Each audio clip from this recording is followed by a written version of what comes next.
Can you turn your ears up high, ears up high, ears up high? Can you turn your ears up high so that you can hear? Can you open your eyes up wide, eyes up wide, eyes up wide? Can you open your eyes up wide so that you can see? Now we're ready for story time, story time, story time. Now we're ready for story time. Let's get started now. Good job, everybody! Yay! Okay, Miss Jackie, what are we going to do today? What is our theme?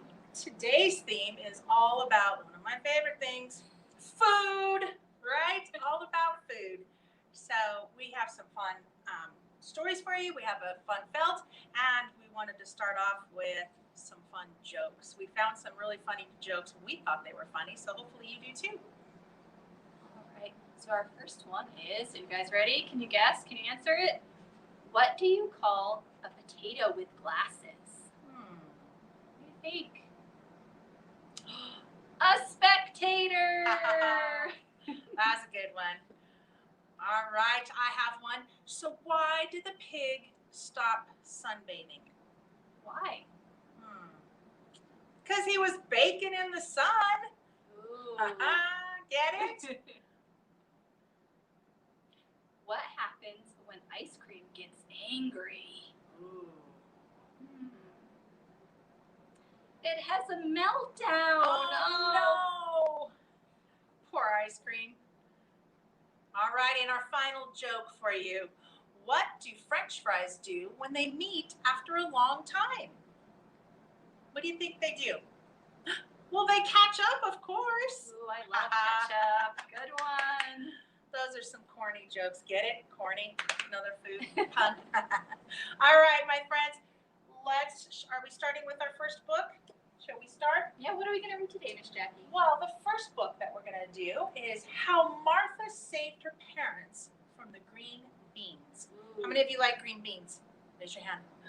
Very good, very good. So this is by David La Rochelle, and I'd like to thank Penguin Publishing for allowing us to read it today. So let's begin. Every Tuesday evening, Martha's family had green beans for dinner. Every Tuesday night, Martha was left alone at the table, staring at a plate of green beans that she wouldn't eat. Green beans are good for you, said her mother. Green beans will make you big and strong, said her father. They were both wrong, thought Martha. Oh, green beans are bad. But even Martha did not know how bad green beans could be. Not until the day that a gang of mean green beans came swaggering into town. These beans had black, beady eyes and long, curly mustaches. They wore tall cowboy hats and sharp, pointy boots. They chased old ladies up and down the street, and they threw rotten tomatoes at the teachers. They stormed into restaurants and they tossed the cooks into the garbage cans. Anyone who had ever said, "Eat your green beans," was in big trouble. Martha's parents were reading in the den when the beans barged into the house. The bad beans jumped on top of the furniture. They tied her parents with long leafy vines. They hooped and hollered and made rude noises. Martha was in the kitchen, still staring at a plate of cold beans. When she heard the ruckus, she ran into the den. It was empty. The front door was open, and tacked on the wall was a note that said, "We have taken your parents, the beans." Oh, goodness. So your parents being taken away? No more parents meant no more nagging to clean her room. No more parents meant no more going to bed when she wasn't sleepy. And no more parents meant no more green beans for dinner ever. Woohoo! Shouted Martha.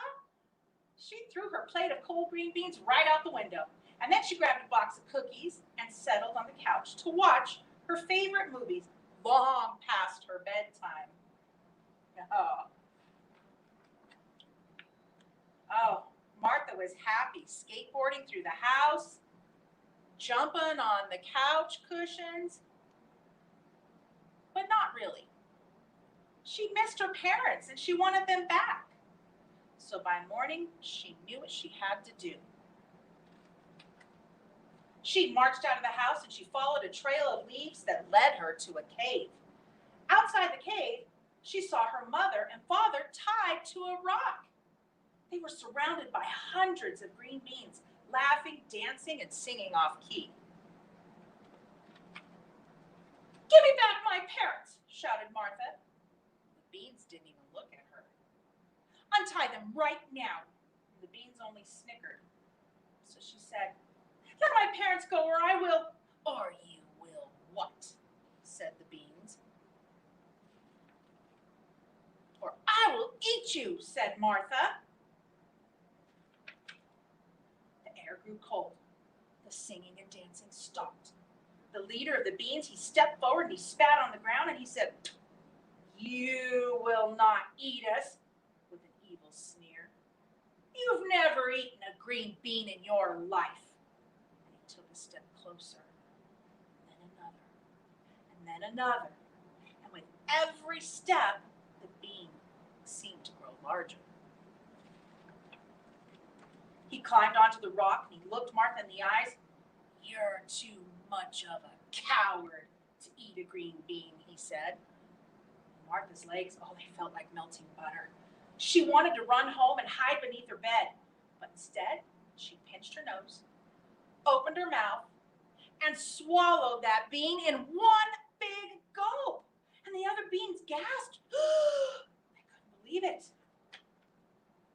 Martha ate those beans too. Look at that. And when she untied her parents, they hugged her, they kissed her, and told her that she was very brave. She even got help from the dog. Crunch, crunch, crunch, crunch. Well, from that day on, Martha's family never had green beans for dinner again. Instead, they had things like broccoli, corn on the cob, that's good, or even a nice leafy salad. Salads are good. Everyone knows that there's nothing bad about a leafy salad, right? Or is there? You guys see the beady eyes on the salad? Oh, no. Salad can't be that bad, can it? No, it's not that bad. All righty. All right. What are we doing next, Miss Kirsten? Let's do our felt. All right. Can you guys see what we have here? We have a frying pan of hot dogs. Yummy. Let's count how many hot dogs we have. Ready?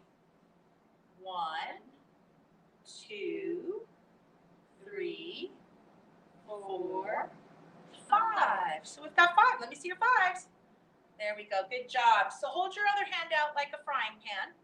And we're going to put our 5 little hot dogs in the pan, and it goes like this. 5 little hot dogs sitting in a pan. The grease got hot, and one went bam! There goes the one hot dog. Now we've got 4 little hot dogs sitting in a pan. The grease gets hot, and one goes bam! Another hot dog gone. 3 little hot dogs sitting in a pan. The grease gets hot and one goes bam. Here we go. 2 little hot dogs sitting in a pan. The grease gets hot and one goes bam. Here we go. 1 little hot dog sitting in a pan. The grease gets hot and it goes bam. No more hot dogs. They're all gone. They're all gone. Yummy. All right. All right, should we do our next story, my friends? Are you ready? Yeah. Okay, so our next book is going to be an EBook or Hoopla.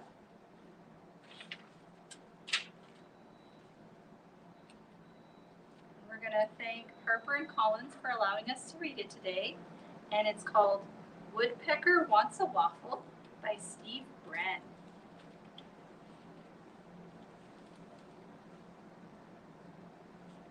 Woodpecker wants a waffle. One morning, Benny awoke to the best tummy rumbling smell. What do you guys think it is? So off he flew to investigate.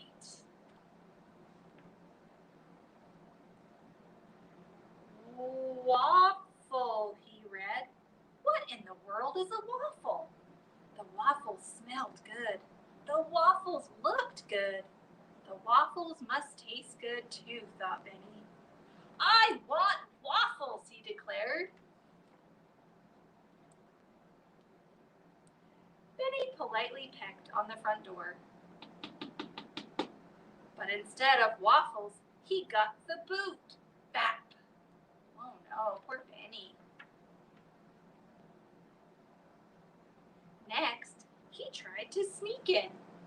But instead of waffles, Benny got swept away. Flap!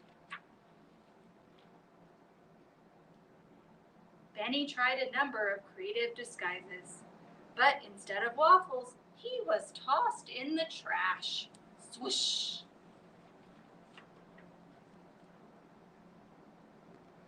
What are you doing? Asked Bunny.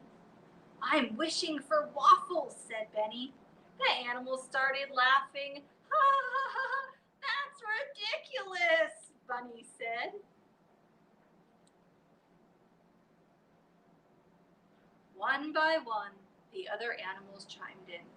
Raccoons don't eat ravioli. Lizards don't eat lasagna. Owls don't eat oatmeal. Mooses don't eat muffin. Frogs don't eat fries. Ribbit! Hawks don't eat hot dogs. Coyotes don't eat cupcakes. Snakes don't eat snow cones. Skunks don't eat scones. Turtles don't eat turnovers. Bears don't eat bagels. Chipmunks don't eat cheeseburgers. And woodpeckers don't eat waffles.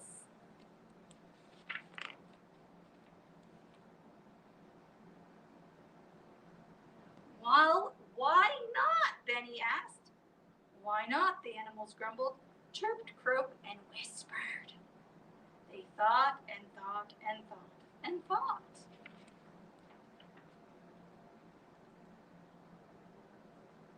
Because I said so, said Bunny. I really don't have time for this so nonsense, Benny said impatiently. Benny got right to work, devising a plan to get some waffles. First, I will shoot out of a cannon. Boom! Then moonwalk and breakdance, followed by stand-up comedy act. With, then hit the ground juggling, a Broadway-style finale featuring fireworks. You think that's gonna work? What do you guys think? The animals were speechless, though Benny was sure he heard some snickering. See y'all tomorrow. Don't be late.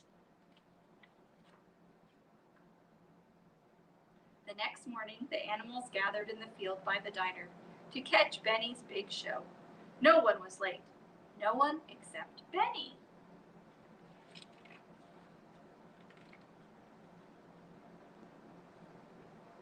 As the animals waited patiently for Benny to arrive, the waitress in the diner noticed something odd.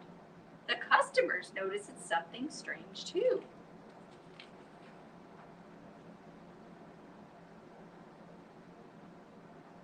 Everyone at the diner stepped outside to look at the animals. And that's when Benny made his move.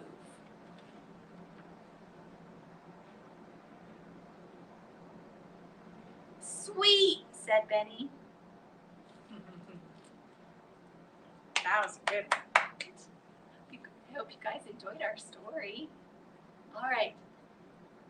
Don't forget this week to stop by at the Rawlings Library, and we've made special food storytime kits to go. So there's all kinds of crafts and activities that are about food that you guys can do. And we'll have those while supplies last, and you can only pick them up here at Rawlings. So come see us. Yes, limited supply, right? Yes. Yes, so be sure to stop in and get them. And one of the kits, or one of the activities, is even tied to a book. So there's plenty of other books that you can read. We also, don't we have the food list on there for them as well, that you can see some of our favorite books that we enjoy that are about food, and hope that you enjoy them as well. All right, my friends, we're going to end story time by singing Twinkle, Twinkle, Little Star. Can you guys get your stars out? Ready? Twinkle, twinkle, little star, how I wonder what you are. Up above the world so high, like a diamond in the sky. Twinkle, twinkle, little